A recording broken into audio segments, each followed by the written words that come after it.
안녕하세요. 여성환경연대 환경강사로 활동하고 있는 이선희이에요. 오늘은 여러분하고 누구나 쉽게 만들 수 있는 천연 비누를 한번 만들어 볼까 합니다. 천연 비누를 왜 만드는지 한번 시작해 볼까요? 네. 네. 질문이 하나 있는데요. 이 질문 한번 보실까요? 이것만 잘해도 감기와 세균성 바이러스성 질환을 예방할 수 있습니다. 70% 이상이요. 누구나 아실 것 같은데요. 정답은 손 씻기입니다. 손만 잘 씻어도 웬만한 감염성 질환이라고 하는 것들을 예방할 수 있거든요. 그런데 우리 손 씻을 때 뭐 같이 하는 게 있죠. 물로 깨끗이 씻는 것도 좋은데 비누가 세트로 같이 저희가 사용하게 되는데요. 그 비누에 대해서 한번 잠깐 짚고 넘어갈 게 있어서 보겠습니다. 일반적으로 여러분이 그 포장지에 싸져 있는 뭐 마트나 일반 시중에서 구입하는 비누를 구입하시게 되면 그 비누 속에는 이런 물질들이 들어있어요. 구성되어 있는 비누에 들어있는 성분들인데요. 동식물성 유지, 이건 기름을 말합니다. 기름하고 합성 계면 활성제, 그리고 향료나 색소, 색깔이 굉장히 진하고 향도 오이향이나 이렇게 여러분이 그 비누를 처음 사서 마지막 쓸 때까지 향이 아주 강하게 남아있는데요. 그 향도 인공 합성향이에요. 그런 향이 들어있고 응고제와 물에 잘 녹으면 안 되니까 응고제, 경화제, 그리고 미생물 번식하면 안 되겠죠. 그래서 방부제까지 넣어서 이렇게 거품이 나는 대체적인 모든 것들이 들어있는데요. 비누의 종류가 다양해졌어요. 그래서 예전에는 세안 비누로 머리도 감고 이런 정도였는데 요새는 샴푸, 린스를 넘어서 볼까요? 샴푸, 린스 이게 다 볼까요? 바디 클렌저라든지 또 무슨 세정제 또 따로 몸 이렇게 부위마다 또 다르게 나와 있죠. 화장을 지울 때 쓰는 비누라든지 그리고 거품이 나는 게 또 뭐 있습니까? 치약 있죠. 욕실에서 찾을 수 있는 여러 가지 합성 계면 활성제의 종류가 이렇게 많습니다. 이렇게 많지요. 욕실에서 뿐만 아니라 주방에서 사용하는 그릇 닦는 세척제도 여기 속해요. 그래서 계면 활성제라는 것은 이 비누에 지금 들어있는 여러 성분이 있는데 이 중에서 제가 오늘 간략하게 드리고 싶은 이야기는 합성 계면 활성제 부분인데요. 합성 계면 활성제에 들어가기 전에 그럼 계면 활성제는 뭘까? 그리고 어디에 사용이 많이 될까를 먼저 좀 알아볼게요. 그래서 물과 기름을 잘 섞이게 하는 물질이고요. 계면 활성제는. 그리고 음식도 이 계면 활성제가 물과 기름만 섞이게 할 뿐만 아니라 여러 가지 음식을 먹을 때 들어가는 성분에도 많이 들어가는데요. 음식에서 여러 가지가 서로 흡수가 잘 되도록 하는 이런 작용을 해요. 그리고 정전기도 방지하는 작용을 하고요. 살균 작용도 들어가게 되어 있습니다. 계면 활성제가 하는 일이 많은데 이렇게 먹을 것에 들어가면 유화제라는 이름으로 사용이 돼요. 그래서 특히 아이스크림이나 이런 케이크 같은 데 많이 들어가죠. 그리고 여러분이 쉽게 아는 식빵을 만들 때도 유화제가 들어가요. 요구르트라든지 치즈, 그리고 이렇게 피부에 바르는 것도 많이 들어가죠.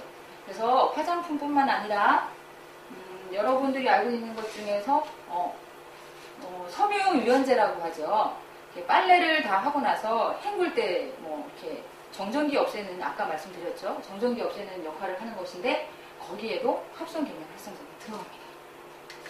그래서 아까 계면 활성제는 천연 계면 활성제도 있는데요. 굉장히 섞이는 비율이, 유화되는 비율이 좀 약하고요. 강도가 약하고 많지 않아요. 그래서 주로 사용되는 것이 합성 계면 활성제인데 합성 계면 활성제의 문제점이 좀 큽니다. 생각보다. 그래서 경피독의 관점에서 그 무엇보다 유해한 화학물질이다 이랬는데요. 경피독이란 무엇이냐면 피부에 닿아서 건강에 해를 끼치는 독이라고 말할 수 있어요. 그래서 피부에 닿는다고 생각하시면 여러분은 그거가 흡수가 많이 될까? 라고 생각하실 수 있는데요. 먹을 때보다는 훨씬 흡수가 약합니다. 그래서 먹어서 생기는 해보다는 피부로 들어가 스며드는 게 좀 약할 수는 있는데 그것의 피부에 스며드는 것이 약한 반면 한번 들어가면 밖으로 빼기가 힘들고요. 잘 빠지지 않고 시간이 걸치는 동안에 이렇게 오랫동안 쌓여요. 그래서 이렇게 부모 세대에서 먹어서 아니면 발라서 생긴 이런 합성 계면 활성제가 피부에 계속 남아있다가 자식 세대, 다음 세대까지 전달된다고 해서 세대 유전, 그러니까 세대 전달 위험 물질이 포함되어 있기 때문에 특히 주의를 하셔야 되고요. 예, 여러분이 이걸 그럼 합성 계면 활성제가 어떻게 들어있나요? 라고 알아보실 방법은 바로 이런 이름들이 있습니다. 이렇게 아주 복잡한 이름에 여러 가지 딱 봐서 뭐가 길죠. 이렇게 생긴 거 샴푸나 로션이나 여러 화장품의 뒷면을 돌려보시면 성분 앞에 꼭 들어가거든요. 한번 살펴보시고요. 다양하게 여기 종류의 각종 세제, 일반 화장품들, 염색 용품에도 특히 들어간다. 이거 조심해 주시고요. 그래서 건강에 미치는 영향으로 아까 말씀드린 대로 세대에 전달돼서 계속 문제를 일으킬 수 있고 그래서 이런 여러 가지 장애가 있는데 특히 중금속, 카드뮴, 유기수은이 몸에 들어가도록 도와주는 역할을 해요. 합성 계면 활성제가 자체도 문제이지만 다른 유해한 물질이 몸 안으로 잘 흡수되도록 돕는 일을 하기 때문에 대단히 조심해야 될 물질이죠. 자, 이제 환경에 미치는 영향을 한번 볼까요? 자, 여러분 생활하수라고 들어보셨죠? 화장실이나 욕실이나 생활 전반에서 사용하고 있는 전체 물을 사용하는 쓰고 남는 물을 하수라고 생활하수라고 하는데 이 생활하수를 4인 가족이 하루 동안 쓰는 양이 한 1톤 정도 된다고 해요. 씻고 바르고 헹구고 하는 여러 가지 물이요. 그래서 그 1톤에 쓰고 남은 물 중에 한 70%가 다 수질 오염에 영향을 미친다는 거예요. 그래서 지금 여러분이 사용하고 있는 이런 모든 생활하수에서 나오는 대부분이 이렇게 거품, 지금 합성 계면 활성제가 물 속으로 하수로 흘러가서 물에 거품막을 형성하게 되면은 산소가 들어가지 못해서 물 속에 사는 모든 생물들이 숨을 쉴 수가 없겠죠. 그래서 부영항화가 이루어지고 이렇게 수질 오염의 원인이긴 하죠. 그래서 우리가 물을 1톤씩 흘려보낼 수는 없죠, 생활하수로. 그래서 사람이 하루 동안 생활하는데 한 사람이 필요한 물의 양이 80리터라고 한다면요. 우리가 알고 있는 제3세계 어린이들은 하루 동안에 한 2리터도 안 되는 생수 한 병 정도도 안 되는 물로 생활하기 위해서 그 물을 찾아 10시간씩, 8시간씩 찾아 헤매고 있다는 거 생각하시면 여러분들이 물을 가지고 장난을 치거나 막 흘려보내는 일은 생각을 좀 해보셔야겠죠.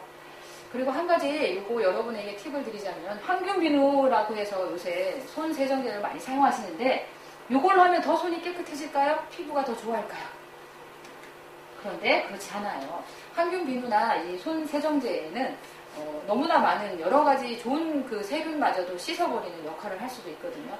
게다가 트리클로산이라는 이 물질이 세계적으로 지금 환경 호르몬으로 의심되어서 지금 도마 위에 올라가 있어요. 그래서 곧 아마 발표가 날 예정이니까 특히 여러분들은 물과 비누로만 충분히 깨끗이 씻어서 헹구면 그걸로도 충분하니까 굳이 이걸 찾아서까지 비누 피해서 이것까지 쓰실 필요는 없을 것 같아요.